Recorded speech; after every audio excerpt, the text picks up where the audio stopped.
It's Mohim for Boxing Domination, and today I'm joined by one of boxing's hottest promoters coming up, Izzy Asif, joining me here at the Commonwealth dinner show. Izzy, thank you so much for joining me. How you doing? Good to be on. Honestly, you've had a fantastic show just literally like a day before.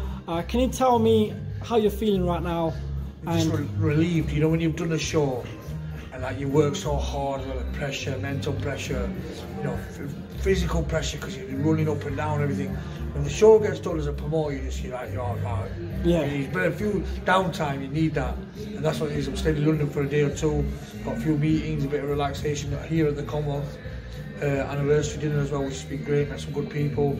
Just a bit of downtime, a bit chilled now, relaxed. Yeah. This time last week, I was a bit on the edge or a little bit tense because obviously got a big show, a lot of work, a lot of prepping, a lot of anxiety to a certain level. But right now, relaxed, good place. To be honest, I don't want to sugarcoat or glaze, as you may say, but you sort of remind me of young Eddie Hearn coming up. You know, when Eddie was first coming up, he was filling up all these venues comfortably, especially with the prize fighters as well. You've done Your Call, you've done the Cannon Medical Arena in Sheffield, which is around 2,500, I believe. What's your plans for the end of this year and 2025, even the Shakiel? Yeah, we've got one more show this year, one or two at least. Nice, good show. And then next year, a bit active. We want activity. We want our fighters like Shakiel and Thompson. We want them to mix with the best in Britain. We've got Danny Quarterman, we've got Kieran Malloy, Tina Bradley. We want these guys to mix with the big boys, the top 3 or 4 in the country. That's what next year's all about, building the growth of our stable. And that's the thing. And you mentioned earlier on about filling arenas, remind me a bit. It's funny because Adam Smith said exactly the same. Yeah. He goes, I remind him of the Eddie Hearn that Adam Smith worked for many, many years. I don't know why that is, but Eddie was at our show on Friday and we spent a few hours together, and we do seem to have a lot of similarities, a lot of like kind of things we like and interests. He's a good. You probably got the better beard actually. Yeah, he said that, he does. But we have a lot of similarities, and I think boxing promotion is a hard business. It's not something you're not just going to wake up one day and think I can be a boxing promoter. Yeah. It's a kind of very niche business. There's a lot to it, a lot of pressure and everything. But yeah, we're good. Next year's going to be an active year.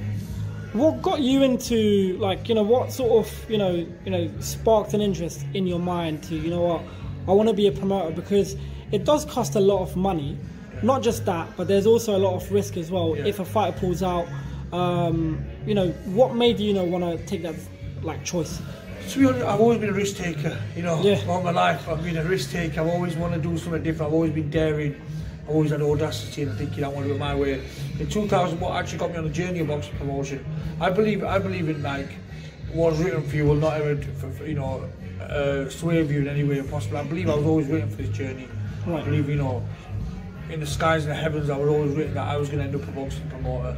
But the facts, obviously, once you box amateur and pro, you always have an attachment to the sport. You don't want to ever let it go. That's correct, yeah. You always want to be some sort of capacity. So I tried being a coach.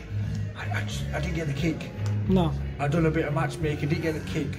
I owned a boxing gym, I'm still part of a boxing gym. So shout out to Woolsey Road Boxing Club, Amateur Boxing Club, Sean Thickett and Liam Knight doing a great job. And I went to Saudi Arabia in 2019 to work on the Amir Khan Billy Dib card. Oh yeah. So I worked on the undercard for that, and that really kind of relit my flame and fire there, and I thought, right, give me that little buzz again that I want to be one, give me that kick that I got when I was a fighter. That's correct, and I enjoyed working with the fighters, I enjoyed advising them, and I thought, this is the thing I want to do.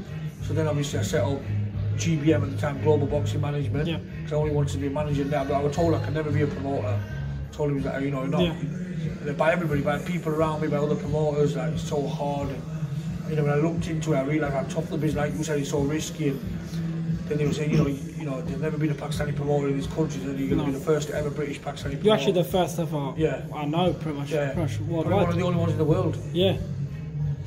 Yeah, I mean, that is actually incredible, and it actually sets a very good example as well, because the gym I train at, which is Fight Zone, it's a MMA gym, and even then, when I was training just last week, your name popped up. And I was like, wow, that's incredible, because I know when you done a show at Your Call, I remember, like, you know, there was a lot of people from the gym who were actually going down to your show as well. Yeah. And you know, when it comes to the shows in like London and like Sheffield, if you could do a show anywhere sort of your choice, where would it be? And if you can maybe manage also a fighter from the past, who would it be and why? Past or present fighter? Both. Right. So, right now, one of the places I love to do, I've always said I want to do a big arena show. Listen, Wembley Stadium is an iconic venue. Yeah, of course. You know, it's where the home of English and British stuff, everything happens there, every sport, rugby, everything goes there. I watched it from a young age, watching FA Cup finals there. Just do a Wembley show like you've seen up, and that'd be a dream venue because it's so big. It's the biggest, you know, one in the UK. That'd be ideal.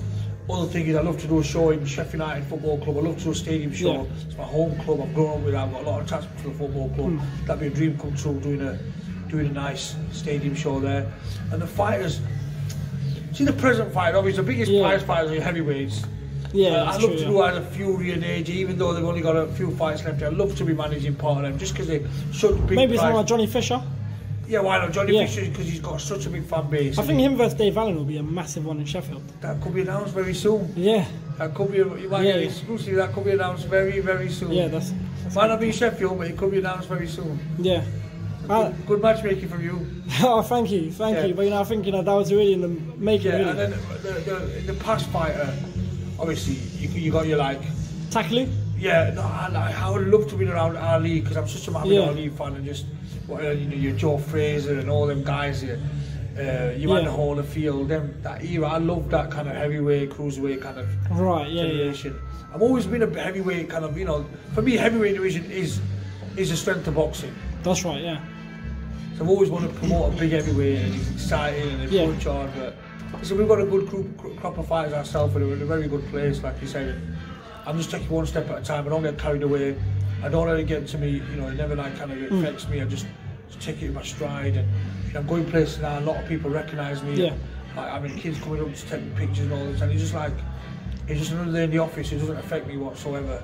And you know, I'm not going to keep you here for too long now. Just one of the last few quick questions. Hughie Fury fought Christian soon as well, but there was a lot of questions regarding Hughie for many years, and even it popped up recently on social media. When is it when he's going to actually, you know, start bringing the power out, for example? Because fight went distance. It was a bit of a bizarre scorecard, 78-76. But what's next for someone like him? He wants a big boys fights. He wants a top fight in the world. He wants a big fights. Peter Fury is a very good friend of mine.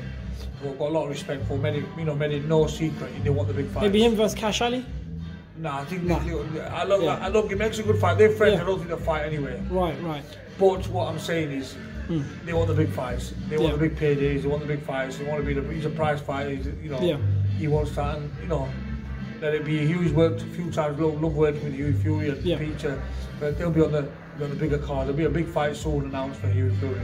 And anyway, thank you so much. It's been an absolute honour. And maybe 10, 15 years down the line, we'll see you in the Hall of Fame as well. Yeah, that's the plan, inshallah. Brilliant. Thank you so much.